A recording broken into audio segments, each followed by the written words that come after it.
മിസ്ഇൻഫർമേഷൻ്റെ കാലത്ത് മാധ്യമങ്ങൾ സ്വയം പ്രേക്ഷകരെയോ വായനക്കാരെയോ തെറ്റിദ്ധരിപ്പിക്കുന്ന മാധ്യമങ്ങളായി മാറരുത്. അത് പരസ്യത്തിൻ്റെ പേരിലാണെങ്കിലും ഏപ്രിൽ ഫൂൾ പോലെയാണ് നമുക്ക് ഫീൽ ചെയ്യുന്നത് യഥാർത്ഥത്തിൽ.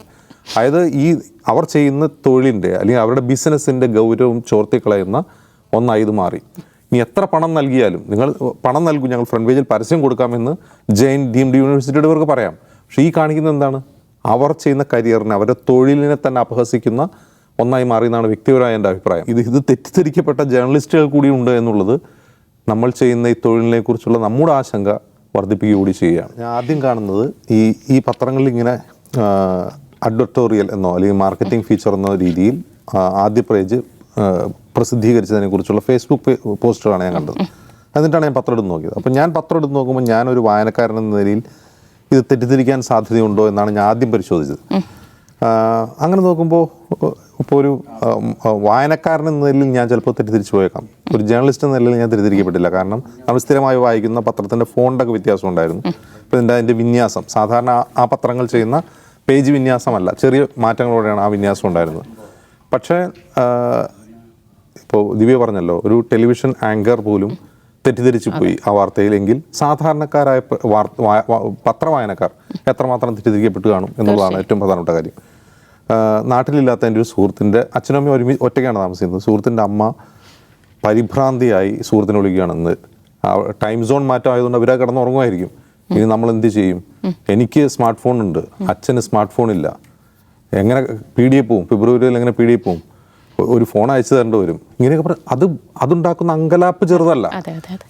ഈ പറയുന്ന സോഷ്യൽ മീഡിയയിൽ ഒന്നും ഇല്ലാത്ത മനുഷ്യന്മാർ, അല്ലെങ്കിൽ ഇത് തെറ്റിദ്ധരിക്കപ്പെട്ടു പോയി മറ്റു രീതിയിൽ ഇത് ഇൻഫോംഡ് അല്ലാത്ത മനുഷ്യന്മാർ ഇന്ന് കുറേ മണിക്കൂറുകളോളമെങ്കിലും, അല്ലെങ്കിൽ ഇപ്പോഴും അത് തെറ്റിദ്ധരിക്കപ്പെട്ട ആളുകളുണ്ടാവും, അവർക്കുണ്ടാകുന്ന അങ്കലാപ്പ് ചെറുതല്ല. അതാണ് പറയുന്നത്. അപ്പോൾ ഒരുപാട് മനുഷ്യരെ അങ്കലാപ്പിലാക്കിയ ഒരു ചതിയായിരുന്നു ഇന്ന് പത്രങ്ങൾ ചെയ്തത്. അതിലെടുത്തു പറയേണ്ടത് ദേശാഭിമാനി ആ പണിക്ക് നിന്നില്ല എന്നുള്ളത് എടുത്തു പറയേണ്ട ഒരു കാര്യമാണ്. ദേശാഭിമാനിയും അതുപോലെ ഇംഗ്ലീഷ് പത്രങ്ങളും ബാക്കി എല്ലാ പത്രങ്ങളും ആ പാത പിന്തുടരുന്നു. അപ്പോൾ ചില പത്രങ്ങൾക്കൊക്കെ മുൻകാലങ്ങളിൽ പോളിസി ഉണ്ടായിരുന്നു. ഒരു മുൻ പേജ്, ഫ്രണ്ട് പേജ് ഒരിക്കലും പൂർണ്ണമായ പരസ്യങ്ങൾക്ക് വിട്ടുകൊടുക്കില്ല എന്ന പോളിസിയൊക്കെ മുമ്പൊക്കെ ചില പത്രങ്ങൾക്ക് ഉണ്ടായിരുന്നു. ആ പത്രങ്ങൾ പോലും ഈ പാത പിന്തുടർന്നു എന്നുള്ളത് വളരെ ദൗർഭാഗ്യകരമാണ്. അപ്പോൾ ഇതുണ്ടാക്കുന്ന അപകടം എന്താണെന്ന് ചോദിച്ചാൽ, ഇതൊരു തരം, ഒന്നാമത് ഈ കാലം എന്ന് പറഞ്ഞാൽ മിസ്ഇൻഫർമേഷൻ്റെ കാലമാണ്. മിസ്ഇൻഫർമേഷൻ വ്യാപകമായി നടക്കുന്നത് സോഷ്യൽ മീഡിയ വഴിയാണ്.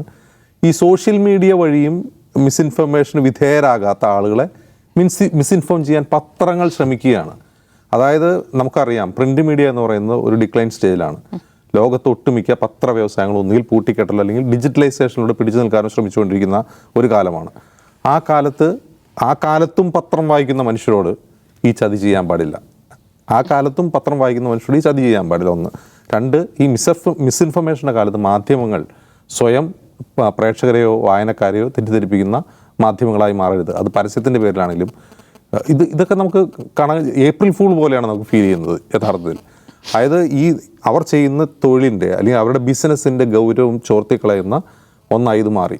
ഇനി എത്ര പണം നൽകിയാലും, നിങ്ങൾ പണം നൽകും, ഞങ്ങൾ ഫ്രണ്ട് പേജിൽ പരസ്യം കൊടുക്കാമെന്ന് ജെയിൻ ഡീംഡ് യൂണിവേഴ്സിറ്റിയുടെ ഇവർക്ക് പറയാം. പക്ഷേ ഈ കാണിക്കുന്നത് എന്താണ്? അവർ ചെയ്യുന്ന കരിയറിനെ, അവരുടെ തൊഴിലിനെ തന്നെ അപഹസിക്കുന്ന ഒന്നായി മാറിയെന്നാണ് വ്യക്തിപരമായ എൻ്റെ അഭിപ്രായം. അത് മനുഷ്യർക്കുണ്ടാക്കുന്ന അങ്കലാപ്പ്, ആശങ്ക, അത് മറ്റൊരു വശത്ത്. മറ്റൊരു കാര്യം, ഇത് മിസ്ഇൻഫർമേഷനായി മാറുന്നു എന്നുള്ളൊരു കാര്യം മറുവശത്ത്. പിന്നെ ഇത് തെറ്റിദ്ധരിക്കപ്പെട്ട ജേർണലിസ്റ്റുകൾ കൂടി ഉണ്ട് എന്നുള്ളത് നമ്മൾ ചെയ്യുന്ന ഈ തൊഴിലിനെ കുറിച്ചുള്ള നമ്മുടെ ആശങ്ക വർദ്ധിപ്പിക്കുക കൂടി ചെയ്യുകയാണ്.